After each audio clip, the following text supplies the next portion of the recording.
The time is any to give this one a try. Yo, so I've been in a bunch of like debates, like power scaling, and I swear to God, the Alien X wank is too much. So I made this video talking about the Alien X wank, and yeah, in this video I will try to prove that he is not omnipotent. So yeah. First thing that Ben 10 fans are going to tell you about Alien X being omnipotent is in an interview or wherever it was, one of the writers for Ben 10 stated that Alien X was omnipotent, but this falls under appeal to authority fallacy, and you can't just like take what the author says and say that it is 100%, because like there's this one thing going around about how Kishimoto said that Itachi would like solo Madara, which is nowhere near true, as well as like this one time I think Kishimoto and Toriyama agreed that Madara is equal to like, I want to say Cell, which is also just wrong. So yeah. The first point I want to make here is that when Ben recreated the entire universe, he still missed some things. Now I get that this is a gag, but the fact that he still missed something means that there is something that Alien X failed to do. There is nothing an omnipotent being can fail to do. That's not how it works. Also, another thing, Paradox said that when the dude from the start of Ultimate Alien, when he absorbed the baby celestial sapien, he would become omnipotent. This is a really weird statement because you can't have a race of beings that are omnipotent. You can't have multiple beings that are omnipotent because of this paradox, no pun intended. Because this paradox that basically, if you put two omnipotent beings and make them fight against each other, they would not win because, well, technically both of them are capable of winning. Like, that's what it means to be omnipotent. Both of them do like have the power to win, but at the same time, like, because you can't have both of them winning. Like, one of them has to lose, but you know, that just doesn't work.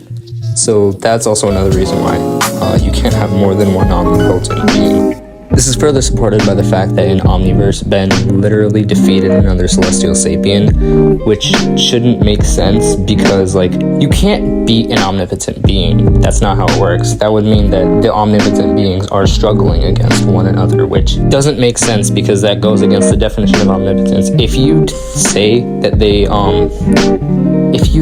the Galactic Gladiator just wasn't deciding what to do well, or like his inner personalities weren't agreeing, that doesn't work either, because now you're saying that a 16-year-old has more decisive capability than however old the Galactic Gladiator is. When the Chronosapien time bomb went off, Atomics X did not survive, which is really weird, because if you say that Alien X is stronger than Atomics X, it doesn't really work like that, because if a being is omnipotent, that means they are literally infinite. You cannot divide infinity by 2 and get a number that is smaller than infinity.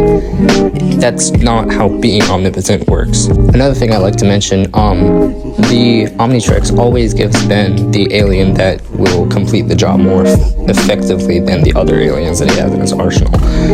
Which basically means that at the end of Omniverse, his Omnitrix cycled through all the aliens and eventually decided that Feedback was the best alien, while Alien X was still like an alien that he had. That basically means that Feedback is better at doing something than an omnipotent being.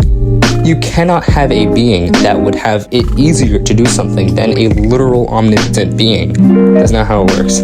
Sorry if I'm repeating like the same old thing again, because like I'm not scripting this. I don't like scripting my videos.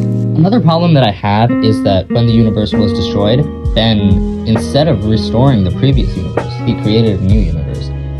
While, you know, that's not at all what Ben wanted to do in that instance. Ben wanted to save the universe, not create a new one, which basically implies that either A, Ben doesn't really have good control over Alien X, even though, like, you know, Ben clearly said, let's save the universe to Bellicus' Arena, or Alien X just doesn't have that kind of power. Also, in the arc that Ben fights the Galactic Gladiator, there's a clear hierarchy among the Celestial Sapiens, which basically means that like there's weaker and stronger, especially supported by the fact that we literally see one of them like pretty much be the leader of them, which doesn't make any sense because you can't have a power hierarchy if they are omnipotent. That would mean that some of them aren't omnipotent, so that would mean that it is not omnipotent.